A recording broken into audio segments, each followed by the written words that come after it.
खण्डमण्डलाकारं व्याप्तं येन चराचरं तत्पदं दर्शितं येन तस्मै श्रीगुरवे नमः। गुरुब्रह्मा गुरुविष्णु गुरुदेव महेश्वर गुरु साक्षात् परमब्रह्म तस्मै श्रीगुरवे नमः।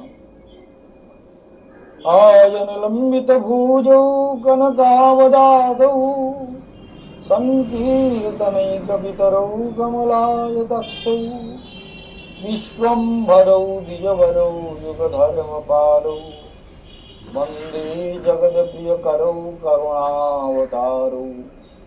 नमस्ते कालसत्ताय जगन्नाथसुताय च सभेत्ताय सपुत्राय सकलपुत्राय ते नमः। हरे कृष्ण कृष्ण कृष्ण हरे हरे हरे राम राम राम हरे हरे। তাহলে আমরা দেখতে পাই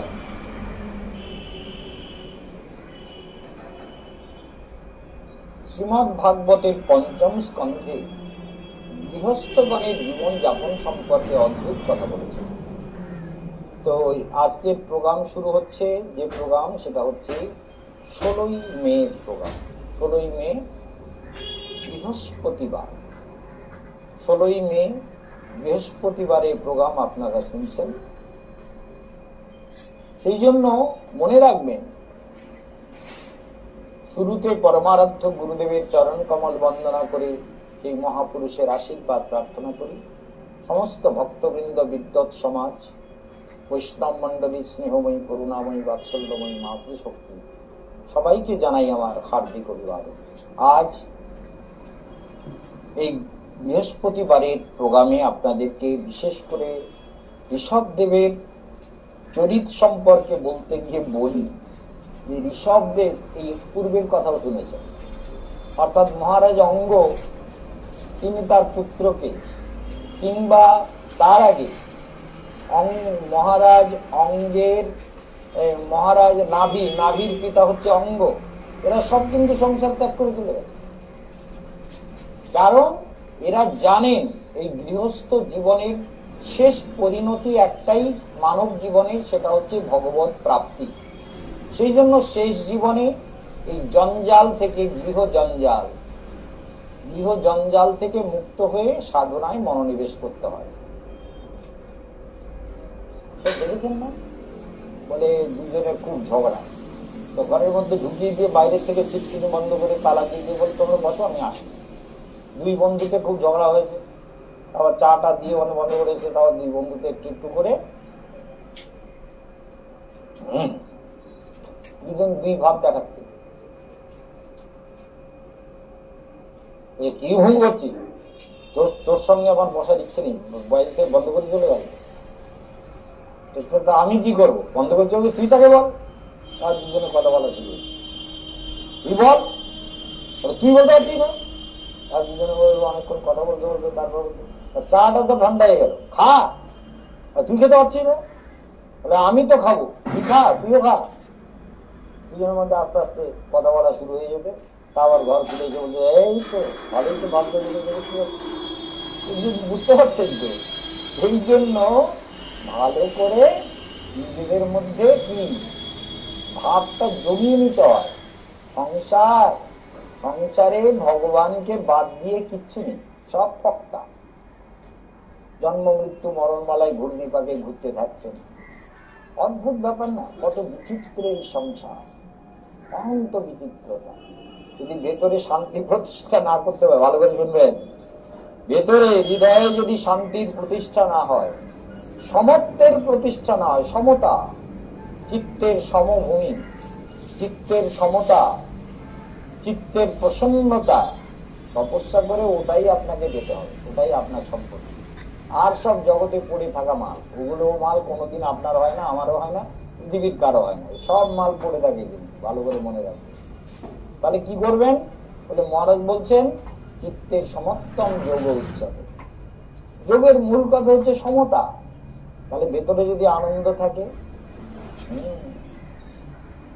ভেতরে যদি চেতনা প্রসন্ন হয়, হৃদয় যদি আনন্দিত হয়, বুদ্ধি যদি নিরন্তর ভগবানকে অন্বেষণ করতে থাকে ভেতরে আনন্দময় চেতনায়।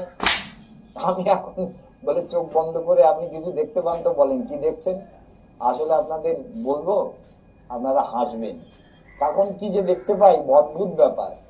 ওই পান্ডা বলে দেখেছেন তো, একটা ছোট ছোট মানে খুব শান্ত জীব, মানে বড় বড় বিড়ালের থেকে একটু মোটা ধরনের, বেশ গাপ্ত গাপ্ত মতো হয়।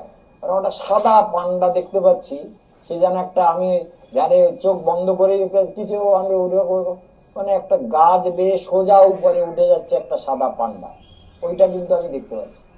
মনে হয় আপনি জমি ওই সাদা পান্ডা দেখতে, ভগবানকে দেখতে পাচ্ছেন না? বলে না, এটাই গড়বড়।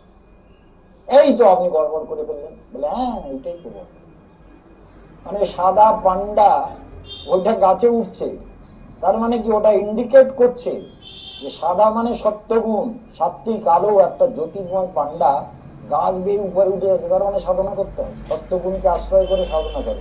ওইটাই ইন্ডিকেট করছে আমার ধ্যান চেতনার মধ্যে, একটা গাছে সোজা সাদা একটা পান্ডা সে উঠে যাচ্ছে। আমি বলে কি হলো, আমি সাদা পান্ডা কেন এখন দেখতে পাচ্ছি না? সাদা পান্ডার মুখটা আবার এখন দেখা যাচ্ছে একটা সাদা হনুমানের মতো, মুখটা এখন পান্ডার মতো লাগছে না, হনুমানের মতো, চোখ বন্ধ করার সঙ্গে। তা বলে আপনি কি, আপনি এসব দেখছেন না? বলে যা সে সেটাই সহজে। আপনি হলে বলবেন এই কি দেখছি, ভগবান দেখতে পাচ্ছি না, আমার ধ্যান হলো। কেশবানন্দ বলে যাহা দেখিতেছ তাহাতে মনকে একাগ্র করো, উহাই ধ্যান। নির্বিষয়ং, কোনো কিছু জোর করে এনে মনের উপরে চাপিয়ে দেওয়াটা ধ্যান হয় না। মন যেটাতে একাগ্র হয়ে গেল, শান্ত হয়ে গেল, ওইটা যদি কন্টিনিউ করে, জানবেন আপনার মধ্যে কনসেন্ট্রেশন ডেভেলপ করেছে। কি বুঝেছেন? কেশবানন্দ মহারাজ বলছেন আপনার একাগ্রতার বিকাশ হয়েছে, মনকে নিয়ন্ত্রণ করবার যোগ শক্তি আপনার ভেতরে তৈরি হয়েছে, মনকে কন্ট্রোল করবার, মনকে মনের কন্ট্রোলিং পাওয়ার তোমার মধ্যে তৈরি হয়েছে। যদি তুমি যেটা দেখবে সেটাকে যদি ধরে রাখতে পারো, আর ওখান থেকে বলে হাই রে পান্ডা এসে গেছে, ছাড় তাহলে দেখতে এখন কি দেখছেন? বলে একটা সাদা পাখি দেখছি, পাখি উড়ে যাচ্ছে। চিন্তা করুন, এর ব্যাখ্যা আমি দিচ্ছি না, তবে যেটা দেখতে হবে সেটাতেই যদি মন কনসেন্ট্রেট হয়ে যায়, সেটাকেই যদি ধরে রাখতে পারেন চেতনায়, তাহলে জানবেন ভগবান এসে তাহলে কখনো কখনো গোপাল এসে গেল। আর যেই বলে যে গোপালের একটা মূর্তি, বা সুন্দর একটা গোপাল, সুন্দর একটা গোপালের মূর্তি মুখ এসে উঠে, যেহেতু বলেছি গোপাল বলতে মহারাজ তো আমাকে আমার নাম করলো, যখন আমি একটু দেখা দিই গোপাল এসে গেল, গোপালকে দেখতে পাচ্ছি। অদ্ভুত অনন্ত অলঙ্কার মন্দির। তাহলে সাধকের মূল কথাই হলো তার মধ্যে সমত্ব তৈরি করা, ভাবনার সমত্ব, বিচারের সমত্ব, চেতনার সমত্ব, হৃদয়ের সমত্ব, বুদ্ধির সমত্ব, যা হচ্ছে সব ঠিক আছে, সেখানেই একাগ্রতা আনা দরকার, সেই বিষয়েই মনকে যুক্ত করা দরকার। যেমন ভগবান ঋষভ সংসার করছেন, চুটিয়ে সংসার করছেন, সব একদম ইন্দ্রের কন্যা জয়স্ত্রীকে বিয়ে করে ভালো করে সুন্দর করে সংসার করে অনেক ছেলে পুলে জন্ম হলো, সব কিছুকে সুন্দর করে সাজিয়ে ভারতবর্ষের একচ্ছত্র রাজা ঋষভ, ভগবানের অবতার। ঋষভ মানে শ্রেষ্ঠ, যিনি শ্রেষ্ঠ পথ প্রদর্শন করবার জন্য জগতে জন্ম নিয়েছেন। শ্রেষ্ঠ পথ, সর্বশ্রেষ্ঠ পথ কি বলে? অবধূত, যার কোনো বিকার নেই, নির্বিকার। আমাদের যেমন কথায় কথায় বিকার হলো, এই লোকটা কেন বলল, এইরকম কেন হলো? যাদের বিশেষ করে তৃতীয় বৃহস্পতি থাকে, লগ্নে ৩ নম্বর ঘরে যদি বৃহস্পতি থাকে, তাহলে সেই জাতকের মনোবৃত্তিটা ভালো হয় না, হীন বৃত্তি হয়, হীন। আর এটা যদি আরো বিশেষ করে বৃশ্চিক লগ্নের তৃতীয় যদি বৃহস্পতি থাকে, মানে মকর রাশিতে বৃহস্পতি যদি থাকে, বৃহস্পতির এটা নিচু ঘর, নিচস্থ হয়ে গেল, ধনপতি নিচস্থ হওয়ার জন্য এর মনের মানসিকতা কোনোদিন আর জটিল চিন্তা করবে সবসময়, সবকিছুকে নিয়ে জটিলতা তৈরি করে, আর যদি কালসর্প দোষ থাকে। এই জন্য বৃহস্পতি আমাদের জীবনের গুরুত্বপূর্ণ গ্রহ, এটা মনে রাখতে হবে, প্রত্যেকেরই মনে রাখতে হবে। সেই জন্য বৃহস্পতি যখনই 3 নম্বর ঘরে গেলে জাতকের মধ্যে হীন থেকে হীনতর মানসিকতা তৈরি করে, সবকিছুকে মাইন্ড করে নেওয়া, ডোন্ট মাইন্ড। আপনি কথাই বললেন ডোন্ট মাইন্ড, ডোন্ট মাইন্ড বললে ডোন্ট মাইন্ড হয়ে যাবে, আর কি করে না, ডোন্ট মাইন্ড, কিছু মনে করবেন না, তার মানেটা কি? ও মনে করবে না। যার তৃতীয় বৃহস্পতি আছে সে শোনার সঙ্গে সঙ্গে ভাবতে শুরু করে, ঘুমোতে গেলেও মনে করবে এরকম বললো কেন, কেন বললো, মহারাজ এরকম কেন বলেছিল, মহারাজ এই কথাটা বলেছিল কেন, অমুক লোক এই কথাটা বলেছিল কেন, অমুকখানি। সে একটা ক্রিটিক্যাল মেন্টালিটির যাবে, মাইন্ডটা একদম জটিল হয়। যেমন সুতো, অনেক সুতো একসঙ্গে যদি জড়িয়ে যায় না, যেমন খোলা কঠিন, তেমনি এই তৃতীয় বৃহস্পতি যাদের থাকে সঙ্গে যদি আরো পাপ গ্রহ বসে যায়, রাহু বা কেতু যুক্ত হয় কিংবা শনি যুক্ত হয়, তাহলে এইসব জাতকের জীবন মানে ওই জড়িয়ে যাওয়া সুতোর মতো খোলা যায় না, এটা খুলতে পারে না, শুধু জট পাকাতে থাকে। সুতোটা খুলতে গেলে তো ধৈর্য দরকার, আস্তে আস্তে করে খুলতে হয়। আমি যদি ভালো করে এদিক দিয়ে একটা টানলেন, ওদিক দিয়ে একটা টানলেন, এইটা একটা টানলেন, কি হবে, সুতোটা গিরু লেগে লেগে জট পাকিয়ে। ঠিক এইরকম বৃহস্পতি যদি এইভাবে থাকে তাহলে জাতকের জীবনে জট পাকিয়ে যায়, এদেরকে কিছুতেই ভালো করা যায় না। আমরা বলি এটা করো, এইভাবে চলো, কিন্তু বললে কি হয়, सुनेगा कौन, सुनने वाला कोई नहीं है, उसके दिमाग बिल्कुल बिगड़ा हुआ है, क्योंकि गुरु बिगड़ गया और 5 ग्रहों के साथ मिल करके गुरु चंद्रादि दोष बना दिया। तो ওর জীবনে খুব মুশকিল, ভালো করে মনে রাখবেন। এই জন্য কেশবানন্দ বন মহারাজকে বুঝতে গেলে আপনাকেও আপনার জীবনটাকে সরল করতে হবে। হ্যাঁ, এটা সহজ কথা বারবার বলি না, সাধু হওয়া যায় কিন্তু সরল হওয়া যায় না। এই ধরুন পাগড়ি মাথায় দিয়েছি, লাল কাপড় পরেছি, গেরুয়া বসন পরেছি, সন্ন্যাস নিয়েছি 19 বছর বয়সে, আজকের 67 বছর পূর্ণ হতে চলেছে। এই যে এত বড় একটা জীবন, 67 বছর ধরে জগৎকে নানান ভাবে দেখেছি, উল্টে পাল্টে ঘুরিয়ে, নিচু করে, মাথা নিচু করে, পাতা নিচু করে, কত রকম করে দেখেছি জগৎকে, কত রকমের মানুষের সঙ্গে মিশেছি, কত ভক্তি, কত প্রেম, কত ভালোবাসা, কত কামনা বাসনা, কত মেয়ে আমার জন্য পাগল হয়ে গেছে, বউ পাগল হয়ে গেছে।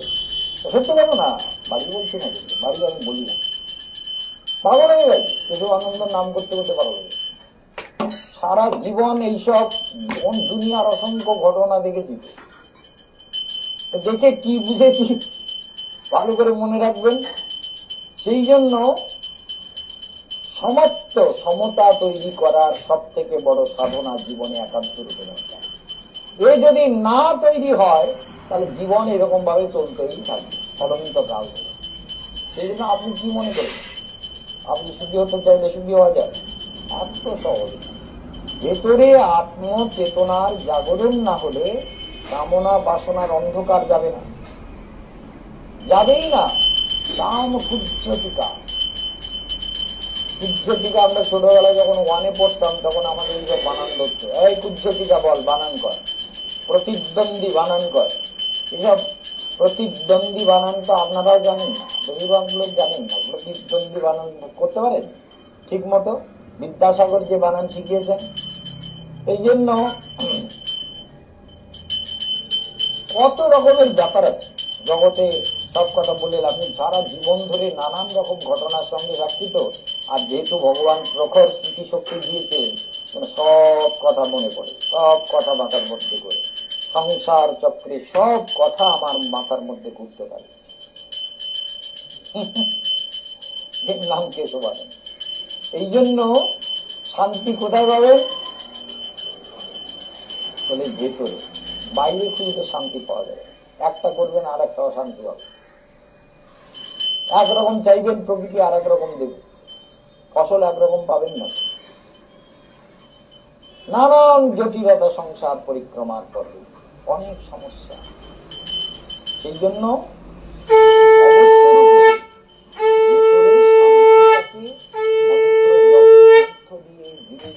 ধীরে ধীরে চেতনাকে সুন্দর করা, নিরন্তর চেষ্টা করতে হয়, নিরন্তর। ঘুমোতে গিয়ে জপ করছেন, শ্রী বেঙ্কটেশম মনসা স্মরামি, শ্রী রাধারমণম মনসা স্মরামি, শ্রী রাধা মাধবম মনসা স্মরামি, শ্রী নিধুবনচারিণী কৃষ্ণম মনসা স্মরামি। তার মানে শুয়ে ধরুন 3টের সময় ঘুম হয়ে গেল, 10টায় ঘুমিয়ে গেলাম, 3টে ঘুম পুরো হয়ে গেল, 5 ঘন্টা ঘুমলে সাফিসিয়েন্ট একদম। 3টে ঘুম হয়ে গেল, 3টে কি 3:45, এই ঘুম ভাঙবেই। অনেক সময় 12টায় ঘুম ভাঙে, সেটা অন্য কারণে ভাঙে, কিন্তু 3টে ঘুম ভাঙবেই। 3টে ঘুম ভাঙলে এবার উঠলাম, বাথরুমে গেলাম, একটু একটা রস খাই, গোলমরিচের রস, সুগার আছে তো, রসটা খেলাম, একটা ক্যাপসুল খেলাম, খেয়ে এবার অনেকক্ষণ ব্যায়াম করে বিছানায় বসে প্রাণায়াম করলাম। হদ্দম, কাউকে কেউ কিছু জানে, সব অন্ধকার, এসি চলছে, এসির মধ্যে বসে সমানে প্রাণায়াম করে করে করে করে করে করে প্রায় 1.5 ঘন্টা প্রাণায়াম করে এবার শুয়ে পড়লাম। শুয়ে পড়ে প্রাণায়াম করতে থাকলাম, করতে করতে করতে করতে করতে করতে করতে করতে করতে করতে ঘন্টা 2 পরে 5টার দিকে ঘুমিয়ে গেলাম। 1 ঘন্টা ঘুমালাম, সলিড 1 ঘন্টা। 6টার সময় আবার ঘুমিয়ে গেল। তারপরে উঠে এবার ব্যায়াম আসন করতে শুরু করলাম।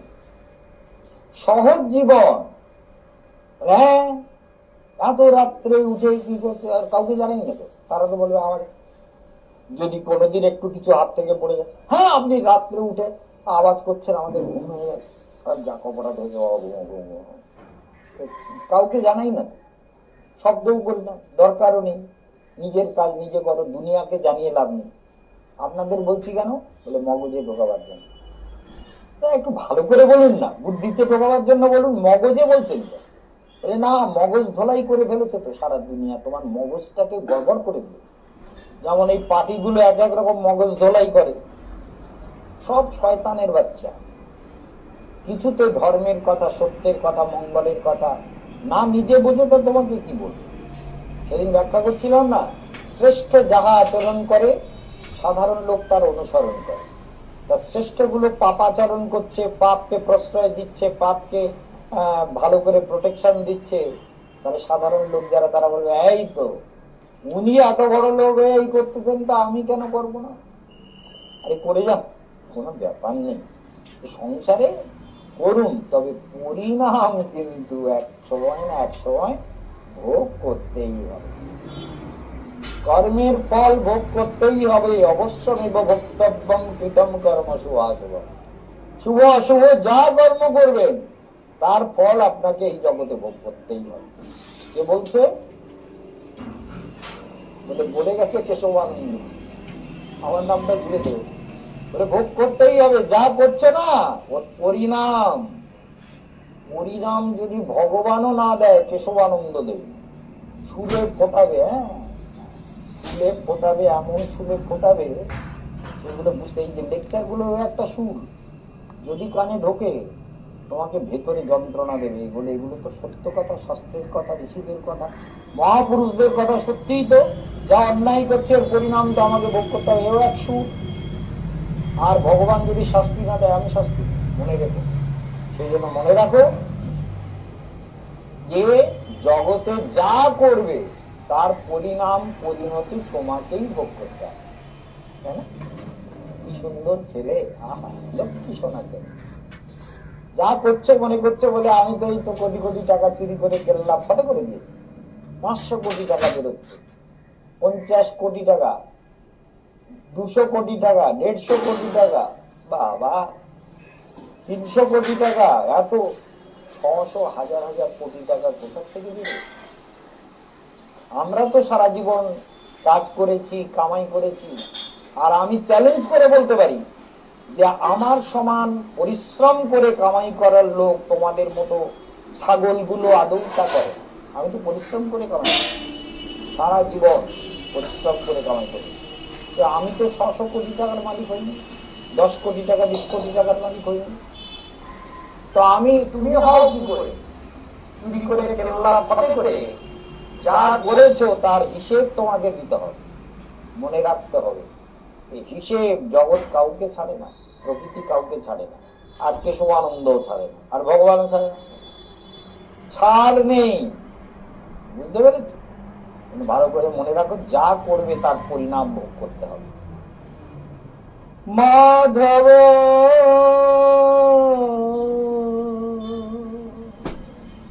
আম পরিণাম নিরাশা, গণহিত দোষ গুণলেশ না পাওয়ি। মিথ্যাপতির পর যারা সত্যি সত্যি ভগবানকে ভালোবাসে তারা বলছে যে আমার দোষের যদি গণনা করো না, তাহলে দেখবে সবই দোষ, গুণ লেশ না পাওয়াবি, গুণের লেশ মাত্র নেই। গণহিতে দোষ, গণ ভালো করে গণ, একবার সব আমার দোষ। গণহিতে দোষ গুণ লেশ না পাওয়াবি, আমার গুণ নিতে কৃপা করি ছোড়ো তো বিচার। একটাই প্রার্থনা, কি? বিচার করো না, বলে বিচার করো না কোন গুণ নেই কই আমার, বিচার তুমি করো না। ভগবান বিচার করবে না বললে কি হবে? তোমার ভেতরে তো বিচার হচ্ছে, অটোমেটিক্যালি সিস্টেম, অটোনোমাস সিস্টেমের ভেতরে বিচার হচ্ছে, তোমার মন বিগড়ে যাচ্ছে, তো ফল তো তুমি পাবে। ভগবান ভেতরে এমন মেশিন লাগিয়ে দিয়েছে না, ওখানেই বিচার হচ্ছে। দুষ্কর্ম করলে ভেতরে যে যন্ত্রণা তৈরি হয়, সেটাই তোমার বিচার।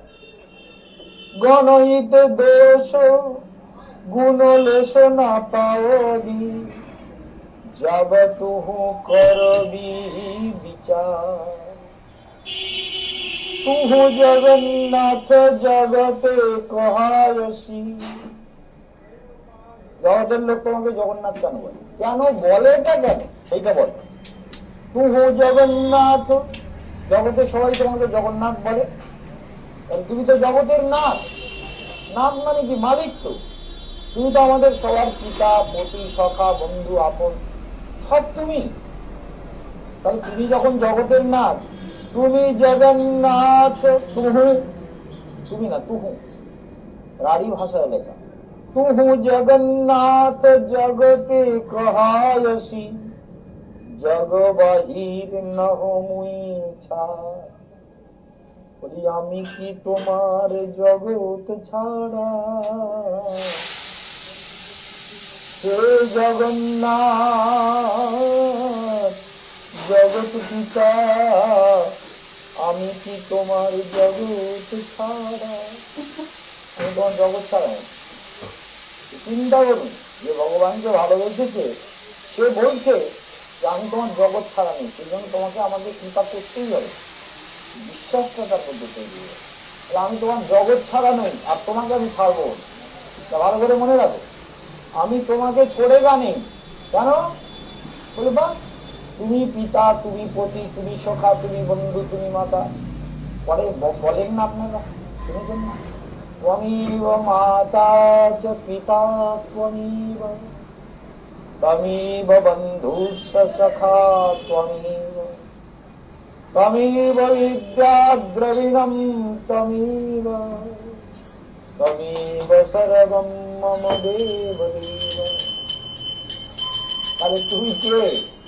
বলে তুমি আমার সম্পত্তি, দ্রবিণম, তুমি মাতা, ত্বমেব মাতা চ পিতা ত্বমেব, ত্বমেব বন্ধু, বন্ধু এবং সখা, সখা ত্বমেব, ত্বমেব বিদ্যা, তুমি বিদ্যা, দ্রবিণম ত্বমেব, ত্বমেব সর্বম মম দেব দেব। আমার সবকিছু তুমি। চিন্তা করুন, ঋষভদেব জগৎকে এই জ্ঞান দেওয়ার জন্য ঋষভের অবতার, যেন নির্বিকার হয়ে যাও। যদি সেই জ্ঞান লাভ হয়, ঋষভদেব 100টি পুত্র, তার মধ্যে জ্যেষ্ঠ পুত্রের নাম হচ্ছে ভরত। ভরত সম্পর্কে বলছেন, ভরত কেমন বলুন তো? যে সাম খলু মহাযোগী ভরত জ্যেষ্ঠ, যার মধ্যে ভরত হচ্ছে জ্যেষ্ঠ। স শ্রেষ্ঠ গুণ আসিত জেনেদম বর্ষম ভারতমিতি ব্যাপদী সন্তি। যার নামে ভারতবর্ষ হলো তিনি কে? বলে তার শ্রেষ্ঠ গুণ, অনেক শ্রেষ্ঠ গুণ ছিল ভারতে। ঋষভদেব তার এই কুশাবর্ত, ইলাবর্ত, ব্রহ্মাবর্ত, মলয়, কেতুর্ভদ্র, সেন, ইন্দ্রপূর্ণ, বিদর্ভ, কীটক, আর এটা হচ্ছে কীটক ইতি নবনবতি প্রধানা। তাহলে ঋষভদেবের ভারতবর্ষকে 9টা দ্বীপে ভাগ করেছেন। একটা হলো কুশাবর্ত, আর একটা হচ্ছে ইলাবর্ত, আর একটা ব্রহ্মাবর্ত, আর একটা মলয়, আর একটা কেতুভদ্র, আর একটা ইন্দ্রপৃগ, আর একটা বিদর্ভ, আর কীটক। এই নবনবতি প্রধান, এই 9টা দ্বীপ।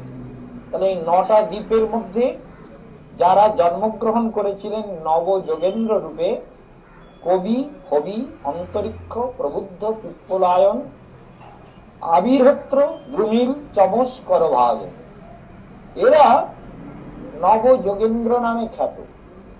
এই ঋষভদেবের পুত্র, এরা কিন্তু সংসার করেনি।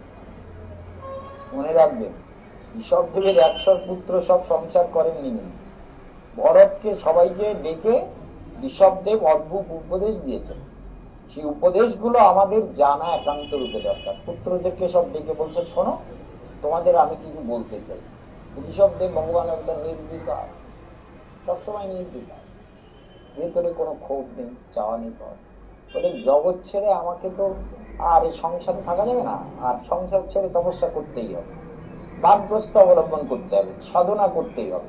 সেজন্য আমি চলে যাব। তো তোমরা আমার পুত্র, যেহেতু আমার সন্ততি, তোমাদের আমি কিছু বলতে চাই। চিন্তা করুন, পুত্রদেরকে পিতা উপদেশ দিচ্ছেন, বলে কে কি করবে সেটা তোমরা ভাবো। কিন্তু সব থেকে বড় কথা হচ্ছে যে তোমাদেরকে মঙ্গলের পথে চলতে হবে। তাহলে মনে রাখুন যে এই যে অদ্ভুত ব্যাপার, নব যোগেন্দ্র যারা, এরা কিন্তু সব তারা সংসার করেনি, তারা ঋষি লোকে চলে গেল, মহর লোকে চলে গেল। নবযোগেন্দ্র মানে ঋষভদেবের সব পুত্র সংসারে প্রবেশ করলেন না, কিন্তু জ্যেষ্ঠ পুত্র ভরতকে তিনি উপদেশ দিলেন যে তোমরা যত ভ্রাতা আছো ভরতের অনুসরণ করো, ভরতকে বহু মানন করো, ভরতকে মর্যাদা দাও, তোমাদের কল্যাণ হবে। কারণ ভরত শ্রেষ্ঠ গুণের দ্বারা ভূষিত। তাই আপনাদেরকেও বলার কথা কি, বলে যারা আগামী পরিক্রমায় যাবেন, বুকিং করছেন তো, বুকিং আর কটা বাকি আছে জানি না, খুব তাড়াতাড়ি মে মাসের 31 তারিখ পর্যন্ত বুকিং নেওয়ার লাস্ট ডেট ঘোষণা করেছি। সেই জন্য যত তাড়াতাড়ি পারবেন টাকা জমা দিয়ে, অনলাইনে জমা করতে পারেন, এসে জমা করতে পারেন। এসে ক্যাশে টাকা জমা করলে আমাদের বেশি সুবিধা হয়, তাহলে ব্যাংকে অনেক টাকা শো হয়ে যায়, সেই নিয়ে অনেক প্রশ্ন ওঠে। রিজার্ভ ব্যাংক থেকে আবার মেসেজ পাঠায়, আমরা কিন্তু নজর রাখছি আপনার অ্যাকাউন্টে, আপনি এত টাকা তুললেন, আজকে পরশু দিন এত টাকা তুলেছেন। এই টাকাগুলো যে ভক্তদের টাকা, তাদের জন্য তুলতে হচ্ছে সেটা দেখবে না। সেই জন্য আপনারা ক্যাশগুলো দিয়ে টাকা জমা করে গেলে আপনাদের সুবিধা। বাগবাজারে যারা আসছেন ফোনে নাম বুকিং করে আসবেন। আর রামলালাকে নিয়ে শুরু করে একেবারে গঙ্গোত্রী পর্যন্ত, হরিদ্বার, বৃন্দাবন সব পরিক্রমা নিয়ে 16 দিনের প্রোগ্রাম। আর 17,500 টাকা মাথা পিছু নির্ধারিত হয়েছে। সেইটা আপনারা 17,000 টাকাতেই পুরো প্রোগ্রাম হবে। আর শুধু হরিদ্বার করলে 10,500 টাকা লাগছে। আর শুধু বৃন্দাবন যারা করবেন তাদের 7,000 বা 7,500 টাকা লাগছে। এই পর্যন্ত আপনাদেরকে জানিয়ে প্রোগ্রাম শেষ করলাম। সবাই দ্রুত বুকিং করে নেবেন, বুকিং এ সময় নেবেন না। বাগবাজারে যারা আসছেন 240 বাস স্ট্যান্ডে আমাকে 3টা লাইন করে দেবেন। আজকের এখানে ইসলাম। ওম শান্তি।